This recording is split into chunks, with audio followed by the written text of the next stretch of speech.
Ray, you're looking a little scruffy lately. Yeah, I could probably use a shave. Or maybe I'll just grow it out until I look like one of those ZZ Top guys. I'd grow my facial hair out, but I think it would take me about a week just to get a 5 o'clock shadow. Well, you do have a baby face. Yeah. So I'm assuming we didn't come to Evergreen Cemetery in Leominster, Massachusetts to talk about facial hair, Jeff. Actually, we did come here to Evergreen Cemetery to talk about facial hair. Okay. We're searching for the grave of Joseph Palmer, a man persecuted for wearing a beard.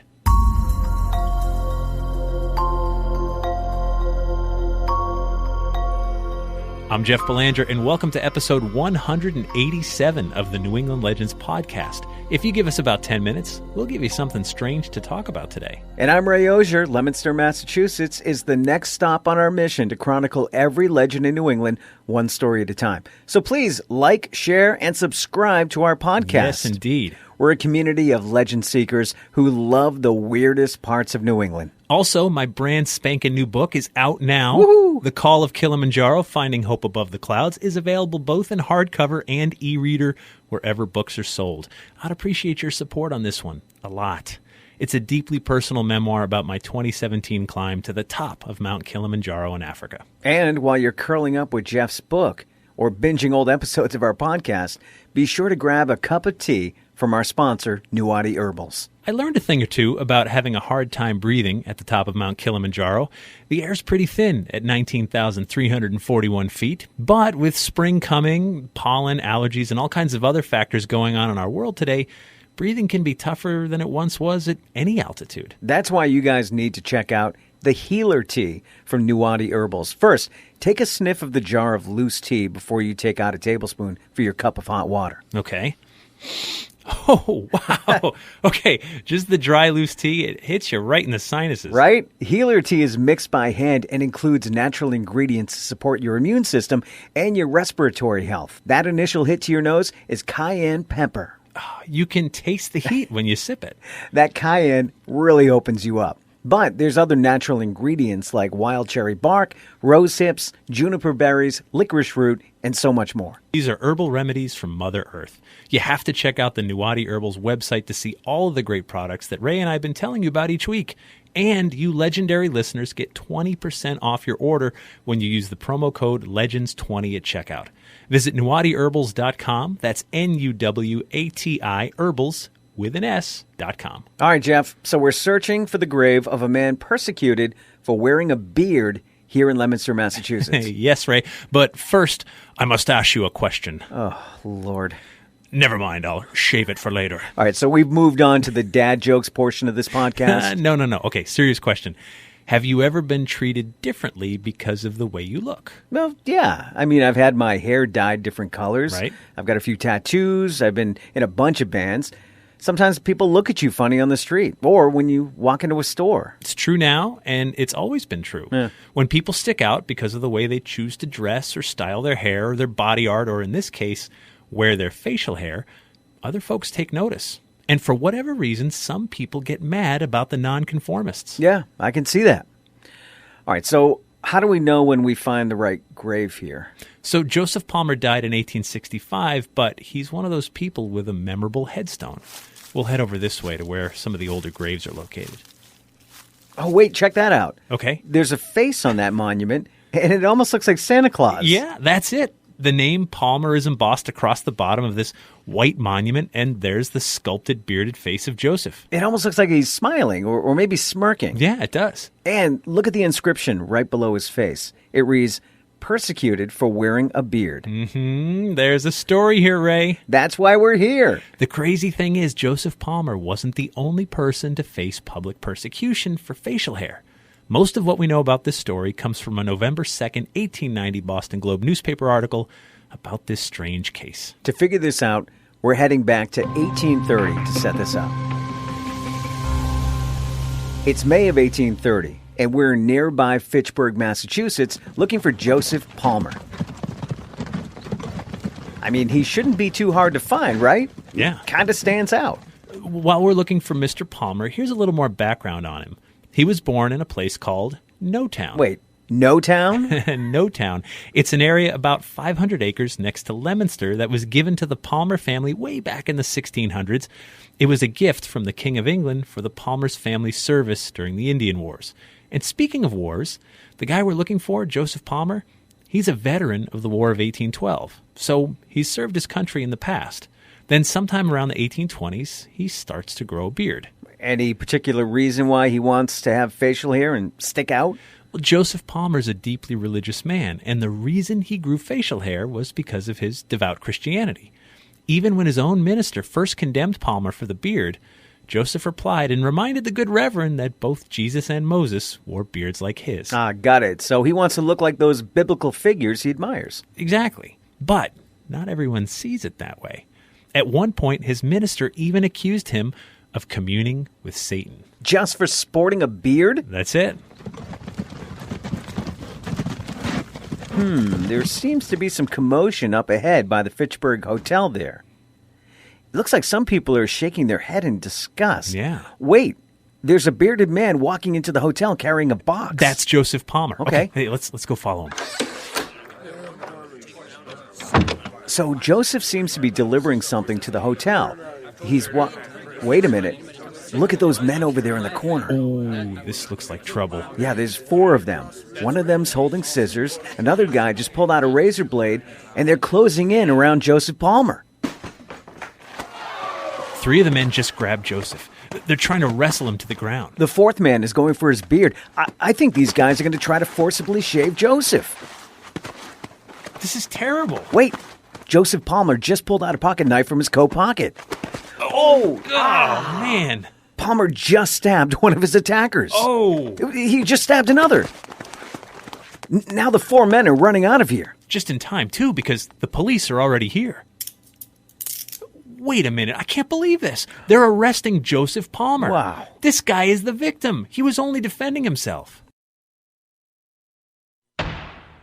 Here in the courtroom, the judge just informed Joseph Palmer that if he pays a small fine in the court fees, he's free to go.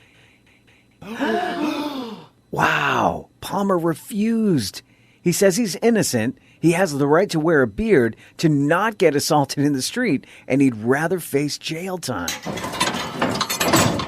And jail is exactly where he goes. Worcester County Jail, to be exact. Months go by, and Joseph Palmer is appalled at the conditions. Plus, he knows in his heart he's an innocent man who was defending himself. So he starts writing letters to the local newspapers. The thing is, Palmer can write, and his descriptions of the deplorable conditions, plus reminding the public of what he did, or rather didn't do, is putting a lot of pressure on his jailers. Finally, after 15 months in prison, the very judge who sentenced him pays a visit to tell Palmer, just pay the $10 fine and you're free to go. There's arguing because Palmer feels paying any fine is admitting guilt. But in the end, his freedom wins out. He's out of jail August 31st, 1831. Joseph Palmer now spends his days fighting for causes that he believes in. Causes like prison reform, the abolition of slavery, and temperance. All the while, he's proudly displaying his beard. Though Joseph Palmer is the most well-known Massachusetts man to sport a beard against the odds, he's not alone. From here, we're going to head south. Just about 6 miles to the town of Sterling. We're here to find out more about Silas Lampson, a contemporary of Joseph Palmer who also wears a beard for religious reasons. We had a chance to talk to Silas's son, E.G. Lampson. My father wore a beard since before I could remember. He was known as Old Jew Lampson, and we children were called the Young Jews. It's important to note that the Lampson family weren't Jewish, but during this time, the only people wearing beards are Jewish people. Lampson continues. We were all greatly annoyed because of our father's singularity. Whenever he went among people, he was stared at and run after by children, and was considered fully as much a curiosity as an elephant. He was also regarded by some as a fool, by others as crazy, and all because he wore a beard. He had hurled at him all kinds of vile epitaphs and was even stoned, but bore all uncomplainingly, and seemed to glory in his self-imposed martyrdom. Silas Lampson stuck out because of his beard, and sticking out is what non-conformists do. It's kind of their thing. But I am curious, how did it all start for Silas? Well, he based his ideas upon the teachings of Christ, whose life he tried to emulate. You see, in his earlier life he had no religion, but after the death of a son he joined the Baptist Church. It was then he began his peculiar actions, and it was also about this time that he began to allow his beard to grow. And then began the troubles for the family. Oh, he ever after dressed in white. Wool he would not color because he declared that coloring took from it its strength. He defied the church law of the time and would not pay church taxes. For this, by the way, he was arrested and placed in a Worcester jail. And now we have another bearded man in Worcester County Jail. Silas also had a run-in with locals who tried to hold him down and shave his face, but he took the assault in stride. He never fought back. He was strong enough to move his attackers out of the way and go on with his day. You see, my father affirmed that it was nature's law that the beard should grow. He declared that to shave was but to disfigure the face. Also, that the time would come when beards would be tolerated, and ultimately it would be uncommon for men to shave. By the 1860s, Silas Lampson and Joseph Palmer would live to see themselves become trendsetters. President Abraham Lincoln wears a beard, as does both Union and Confederate Army officers during the Civil War. And pretty soon, that filtered down to the common man. And that brings us back to today. And today we have to deal with those mighty hipster beards. Thank you, Joseph Palmer. Trends come and go. So anyway, this Boston Globe newspaper article from 1890 has a headline that reads, "For wearing beards, men once were imprisoned in Massachusetts." But there's also an interesting subheadline to this article: Old Jew Sampson and Old Jew Palmer and their persecutions. It's worth noting that Old Jew Sampson and Old Jew Palmer are in quotes in this article, I guess stressing that though these men were called that, they weren't Jewish. Reading the article and meeting these two men, it sure does seem like anti-Semitism was at the heart of their persecution. Anti-Semitism on steroids, because these two men weren't Jewish. They were attacked because they wore facial hair that even resembled how a Jewish person would look. It's interesting that, according to Silas Lampson's son, Silas seemed to love the negative attention. It seems like you could say the same for Joseph Palmer. Sure, yeah. These guys both believed in living their lives a certain way, and it only took wearing a beard to call attention to it. Right. They were attacked and jailed for it by alleged fellow Christians. As we said before, non-conformists stick out. It's what they do. And there's always been a certain segment of the population who get mad at non-conformists. I believe a lot of that has to do with jealousy. Jealousy that these folks aren't afraid to stand out and truly be themselves, no matter what. We love when you legendary listeners connect with us, and we really love our Patreon patrons. We do. For just $3 per month, you'll help a lot with our growing hosting, production, and promotion costs. Plus, you'll get early access to new episodes and bonus episodes and content that no one else gets to hear. Just head over to patreon.com/New England Legends to sign up. If you want to see a picture of Joseph Palmer's legendary headstone, check out our website and click on episode 187.